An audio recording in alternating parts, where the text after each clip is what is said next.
Hello viewers, welcome to our channel. నేను మీ చరణ్ పరిమి. విశాఖలో దొరికిన 25,000 కిలోల డ్రగ్స్ పరిస్థితి ఏమైంది?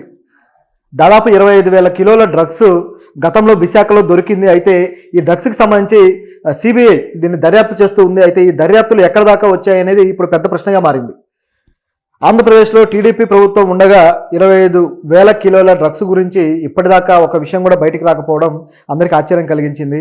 నిజానికి అసలు ఈ డ్రగ్స్ ఏంటి, దీని కథ ఏంటని చూస్తే, గతంలో విశాఖ పోర్టుకి సముద్ర మార్గం ద్వారా ఒక కార్గో షిప్లో దాదాపు 25,000 కిలోల డ్రగ్స్ తోటి ఒక షిప్ వచ్చింది. సో ఆ కంటైనర్లో పోలీసులకి ఎలాగో ఇన్ఫర్మేషన్ వెళ్ళింది. ఇంటర్పోల్ డిపార్ట్మెంట్ ఇటువంటి గ్రహించింది, ఫారిన్ నుంచి డ్రగ్స్ ఎక్స్పోర్ట్ అవుతున్నాయి, మన దేశానికి ఇంపోర్ట్ అవుతున్నాయి అని చెప్పేసి. సో దాంతో ఇమీడియట్గా మన పోలీసులను అలర్ట్ చేస్తే చివరికి సిబిఐకి ఇన్ఫర్మేషన్ ఇవ్వడము, సిబిఐ పోర్టుకు వెళ్ళడము, వెళ్ళిన తర్వాత ఆ కంటైనర్లో మొత్తాన్ని ఆపేసి మొత్తం తనిఖీ చేయడం జరిగింది.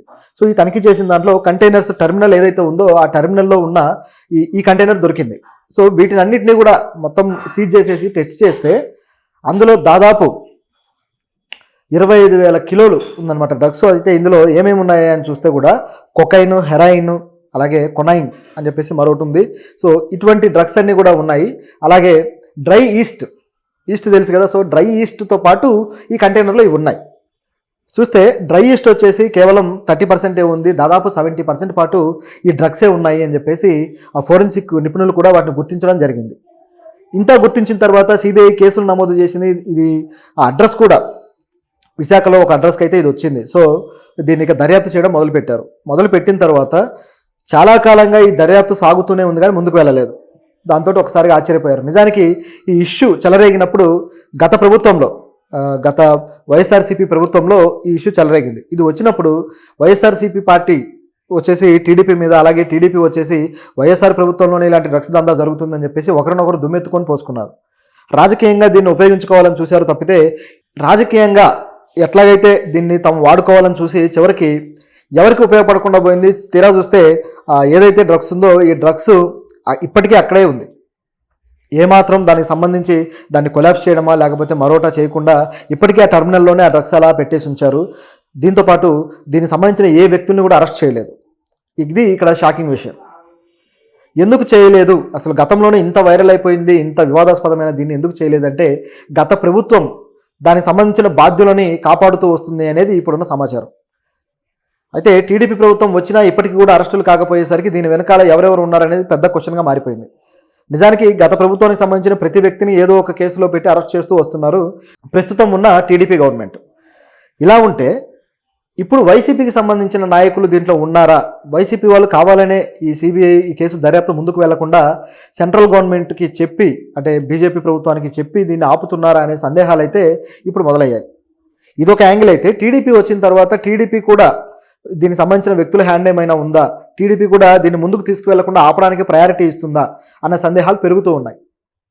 నిజానికి గమనించి చూస్తే దీనికి సూత్రధారులు మన ఇండియాలో కూడా కాదు, ఫారిన్లో ఉన్నారు. నిజం చెప్పాలంటే ఇది బ్రెజిల్ నుంచి వచ్చింది. బ్రెజిల్ నుంచి ఒక కార్గో షిప్లో వచ్చిందనమాట. ఆ ఓషన్ ఎక్స్పోర్ట్స్ అని చెప్పేసి ఒక కార్గో షిప్లో దీన్ని తీసుకురావడం జరిగింది. ఆ కంపెనీకి సంబంధించిన షిప్లో వచ్చిన తర్వాత మొత్తానికి మన దగ్గర ఇది దొరికిపోవడం ఇదంతా జరిగాక మన పోలీసులు, సిబిఐ ఆఫీసర్లు పర్మిషన్ తీసుకొని చివరికి దీనికి బాధ్యులను పట్టుకోవడం కోసం బ్రెజిల్ కూడా వెళ్ళారు. బ్రెజిల్కి వెళ్ళిన తర్వాత అక్కడ ఇంటెలిజెన్స్ ఆఫీసర్లతోటి మంతనాలు చేసి ఇది ఎక్కడి నుంచి వచ్చింది, ఏంటి, దీని సూత్రధారులు ఎవరు అని చెప్పేసి అక్కడ కూడా ఎంక్వైరీ చేయడం జరిగింది. ఆ ఎంక్వైరీలోనే ఇది ఓషన్ ఎక్స్ప్రెస్ అనే ఒక సంస్థ నుంచి వచ్చిందని, అలాగే దీంట్లో అనేక మంది సూత్రధారులు ఉన్నారని, ఈ విధంగా సముద్ర మార్గం ద్వారా డ్రగ్స్ను ఎవరు కనుక్కోకుండా ఇట్లా వేరు ప్రాంతాల్లోకి తరలిస్తూ ఉంటారని చెప్పేసి అనేక విషయాలు నిగ్గు తేల్చారు. మన భారతదేశానికి కూడా ఈ 25 కిలోలు రావడం అనేది మొదటిసారి అయితే కాదు, అనేక సార్లు ఈ విధంగా జరిగింది అని చెప్పేసి కూడా వాళ్ళు చెప్పడం జరిగింది. అయితే అక్కడి నుంచి కూడా ఎటువంటి అరెస్టులు జరగలేదు. అయితే ఆ దేశంలోని నామ్స్ ప్రకారం, చట్టాల ప్రకారం వాళ్ళు ఇది చేస్తారు కాబట్టి అరెస్టులు ఏమైనా జరిగితే ఆ దేశంలో జరిగి ఉండాలి. మన దేశానికైతే అక్కడి నుంచి ఏ క్రిమినల్ని కూడా తీసుకొని రాలేదు. ఇది ఒక యాంగిల్ అయితే, ఇక్కడ మన దేశంలో ఎవరి అడ్రస్కి అయితే వచ్చిందో ఆ వ్యక్తుల్ని అరెస్ట్ చేయలేదు. అదేవిధంగా ఎవరికైతే ఇవి చేరాయో ఆ వ్యక్తులు, డ్రగ్ పెడ్లర్స్ ఎవరైతే ఉన్నారో వాళ్ళని పట్టుకోలేదు. అదేవిధంగా ఎంతమంది విద్యార్థులకి, ఎంతమంది సామాన్య ప్రజానీకానికి ఈ డ్రగ్స్ చేరవేస్తున్నారో ఆ సామాన్య ప్రజానీకానికి కూడా ఏ విషయం తెలియకుండా పోయింది. అంటే వాళ్ళని కూడా ఏమాత్రం ఎంక్వైరీ చేయకుండా, వాళ్ళని కూడా దీంట్లో ఇన్వాల్వ్ చేయకుండా పోలీసులు సైలెంట్ అయిపోయారు. సో దాంతో ఇది పెద్ద క్వశ్చన్ మార్క్గా మారిపోయింది. అసలు ఎందుకని దీంట్లో దాచిపెడుతూ వస్తున్నారు, టీడీపీ కూడా ఎందుకని దీన్ని ముందుకు తీసుకువెళ్ళట్లేదు అని చెప్పేసి ఆలోచన పడ్డారు. నిజానికి విజయవాడలో కూడా ఇదే విధంగా దాదాపు 9,000 కిలోల వాల్యూ చేసే ఒక డ్రగ్స్ అయితే దొరికాయి కంటైనర్లు. అవి కూడా ఇదే విధంగా విజయవాడలో ఒక షాపు ఓనర్ అడ్రస్ తోటి అక్కడికి వచ్చింది. సో దాంతో షాక్ అయిపోయారు, ఇదేంటి ఇక్కడికి వచ్చింది అని చెప్పేసి. అది కూడా ఆఫ్ఘనిస్తాన్ నుంచి రావడం జరిగింది. సో ఆ రోజుల్లో అప్పుడు కూడా సేమ్ ఇదే విధంగా చంద్రబాబు గారు అలాగే లోకేష్ గారు వైసీపీ పార్టీని తిట్టడము, అదేవిధంగా వైసీపీ పార్టీ వచ్చేసి వీళ్ళని తిట్టడము, ఇట్లా ఒకరినొకరు తిట్టుకున్నారు కానీ దాంట్లో సొల్యూషన్ అయితే ఇవ్వలేకపోయారు.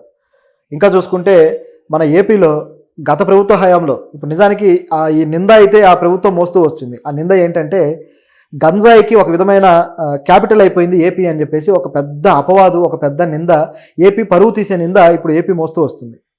ఎందుకు ఈ విధంగా జరిగిందయ్యా అని చూస్తే గత ప్రభుత్వ హయాంలో గంజాయిని విపరీతంగా పండించడము, ఇల్లీగల్గా పండించేసి దాన్ని తీసుకొని ఈ డ్రగ్ పెడ్లర్స్ విపరీతంగా హైదరాబాద్తో సహా చాలా ప్రాంతాల్లో బాయ్స్ హాస్టల్స్లో కావచ్చు, ఇతర పబ్స్లో కావచ్చు, ఎక్కడ పడితే అక్కడ వీటిని విపరీతంగా విక్రయిస్తూ పోయారు. సో ఇటువంటి కేసులు గతంలోనే హైదరాబాద్లో చాలా వచ్చాయి. రేవంత్ రెడ్డి గారు అందుకే ఫైర్ అయ్యారు. నిజం చెప్పాలంటే ఏపీ మీద రేవంత్ రెడ్డి గారికి ఉన్న అసంతృప్తిలో ఇది కూడా ఒక కారణం. డ్రగ్స్ ఆంధ్రప్రదేశ్ నుంచి ఇక్కడికి వస్తున్నాయి అని చెప్పేసి డైరెక్ట్గా సీఎంఏ అన్నాడు. అంత దారుణమైన మాట అనిపించుకుందంటే ఏపీలో ప్రభుత్వ పరిపాలన ఏ విధంగా ఉందనే దానికి అదొక ఎగ్జాంపుల్. మరి ఇప్పుడైనా డ్రగ్స్ను కంట్రోల్ చేయడానికి ఏమైనా కొత్త ప్రణాళికలు తీసుకొచ్చారా పవన్ కళ్యాణ్ గారు, చంద్రబాబు గారు అని చూస్తే వాళ్ళు కూడా ఎటువంటి ప్రణాళికలు తెచ్చిన దాఖలాలు లేవు. సో ఇది ఇక్కడ ఉన్న పరిస్థితి. అయితే ఈ కేసు సంబంధించి ఇది ఇక ముందుకు వెళ్ళదేమో అనే డౌట్ అయితే పూర్తి స్థాయిలో వచ్చేసింది. ఎందుకంటే ఈ కేసులో ప్రభుత్వానికి ఉపయోగపడే పెద్ద తలకాయలు ఉన్నారు అనేది ఇప్పుడు వినిపిస్తున్న మాట. గత ప్రభుత్వంలో వాళ్ళ హయాంలో ఎవరైతే ఉన్నారో పెద్దలు, వాళ్ళు తిరిగి మళ్ళీ ఈ ప్రభుత్వంలోకి ఎంటర్ అయ్యారు, కూటమి ప్రభుత్వంలోకి. కాబట్టే వాళ్ళని వాళ్ళు కాపాడుకోవడం కోసం ప్రభుత్వ ఇన్ఫ్లుయెన్స్ను ఉపయోగించి ఈ కేసు ముందుకు వెళ్లకుండా చేస్తున్నారనే వాదన అయితే బలంగా ఉంది. పైగా సిబిఐ కూడా బాగా ఒత్తిడి ఉన్న కేసుల్లో మాత్రమే విపరీతమైన దర్యాప్తులు చేస్తూ వస్తుంది తప్పితే ఒత్తిడి లేని కేసుల్లో చాలా కామ్గా వెళ్ళిపోతుంది. ఈ కేసు విషయంలో కూడా పెద్దగా ఒత్తిడి అయితే లేదు కాబట్టి ఇది కామ్గా వెళ్ళిపోతుంది.